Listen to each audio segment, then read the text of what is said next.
धीरज का फल। धीरज नाम का एक मेहनती युवक एक छोटे से गांव में रहता था। उसे मेहनत और कर्म पर बड़ा भरोसा था। साथ ही साथ अपने नाम के मुताबिक उसमें धीरज की भी कोई कमी नहीं थी। उसने कड़े परिश्रम और रात दिन एक करके पढ़ाई में एमए की डिग्री हासिल की थी। परिवार उसका दरिद्र था। जब उसे अच्छी डिग्री हासिल हो गई तो सभी की उससे आशाएं बढ़ गईं। वह भी जल्द से जल्द अच्छी नौकरी पाकर अपनी और अपने परिवार की हालत को बेहतर करना चाहता था। उसने तुरंत ही नौकरी की तलाश शुरू कर दी। उसने सैकड़ों कंपनियां और बिजनेस के मालिकों को इंटरव्यू दिया, लेकिन बदनसीबी से उसे कहीं भी मौका नहीं दिया गया।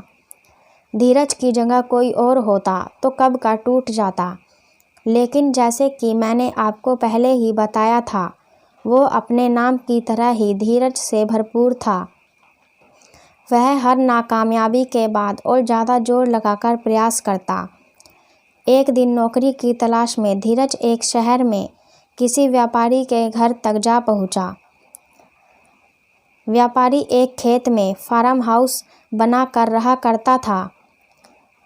धीरज जब वहां पर पहुंचा तो व्यापारी अपने घर से गाड़ी में बैठकर कहीं जा रहा था। धीरज ने उन्हें रास्ते में ही रोका और उनसे विनती की कि वह नौकरी की तलाश में उनके पास आया है। अगर उनके पास कोई काम हो तो प्लीज़ उसे दे दिया जाए। व्यापारी ने धीरज को अच्छे से देखा और उसकी बातों पर गौर किया। व्यापारी ने कुछ सोचा और धीरज से कहा कि तुम काम चाहते हो। धीरज ने कहा, हाँ, मैं काम करना चाहता हूँ। व्यापारी बोला, मेरे इस फार्म हाउस में वहाँ पर 2 कुएं हैं। एक में काफ़ी पानी है, दूसरे में नहीं है। मैं चाहता हूँ तुम रस्सी और बाल्टी की मदद से एक कुएं का आधा पानी दूसरे कुएं में डाल दो। यही तुम्हारा काम है। यह काम ख़त्म करने के बाद मेरे ऑफिस आकर मुझे मिलना। इतना कहकर एक कार्ड धीरज को देकर व्यापारी वहाँ से चला गया। व्यापारी के जाते ही धीरज ने एक क्षण का भी विलंब न करते हुए तुरंत उस काम को शुरू कर दिया। उसने एक कुएं का पानी बाल्टी से निकालकर तब तक दूसरे में डाला जब तक दोनों का पानी बराबर नहीं हो गया। 4-5 घंटों तक यह काम निरंतर करते रहने के बाद धीरज व्यापारी के ऑफिस में जा पहुंचा।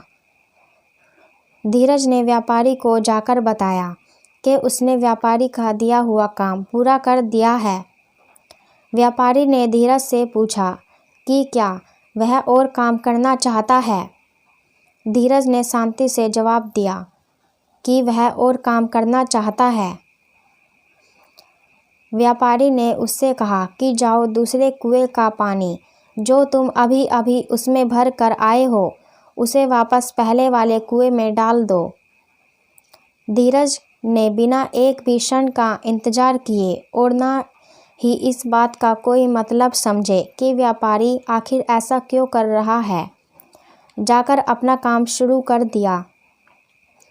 फिर से 4-5 घंटों तक निरंतर काम करने के बाद जब वह व्यापारी के पास पहुंचा, तो व्यापारी ने उसे उसके काम के बदले 400 रुपये दिए और उससे पूछा कि क्या वह फिर से काम करना चाहता है। धीरज ने काम करने के लिए हाँ कहा तो व्यापारी ने उसे अगले दिन बुलाया। धीरज ठीक समय पर व्यापारी के पास पहुंच गया और व्यापारी ने कुछ दिनों तक धीरज को वही पुराना काम कुएं से पानी निकाल कर दूसरे में डालने का दिया। कोई वजह न होते हुए भी धीरज ने उतने ही उत्साह से व्यापारी का दिया हुआ काम हर बार ईमानदारी से किया। कुछ दिनों बाद व्यापारी ने फिर से धीरज से पूछा कि क्या वह और काम करना चाहता है।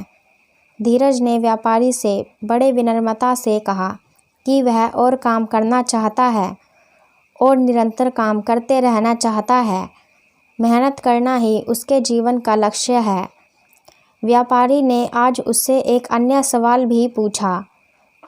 व्यापारी ने पूछा कि क्या वह वही काम करना चाहता है जो वो अब तक करता रहा है।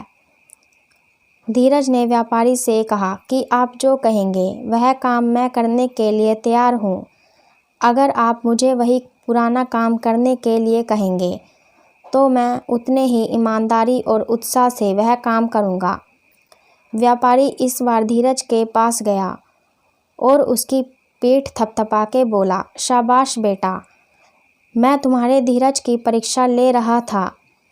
मैं देखना चाहता था कि तुम अपने काम के प्रति, तुम्हारे बॉस के प्रति कितने डेडिकेटेड हो, कितने ईमानदार हो। आज से तुम मेरे मैनेजर हो। व्यापारी की बात सुनकर धीरज की नस नस में खुशी की लहर दौड़ गई। उसे अपने आप पर बहुत गर्व हुआ। उसने व्यापारी को धन्यवाद दिया और अपने घर पहुंचा और घरवालों को बताया कि आखिर उसकी मेहनत और धीरज का फल मिल गया। दोस्तों, धीरज की कहानी से हम सीखते हैं कि हमें अपनी कोशिशों में कितना ईमानदार होना चाहिए और अगर हम अपनी कोशिशों में अच्छी मेहनत और ईमानदारी रखते हैं तो धैर्य भी रखना होगा, तभी हम उस लक्ष्य को पा सकेंगे जिसकी हमें कामना है। आप सभी को मेरा धन्यवाद।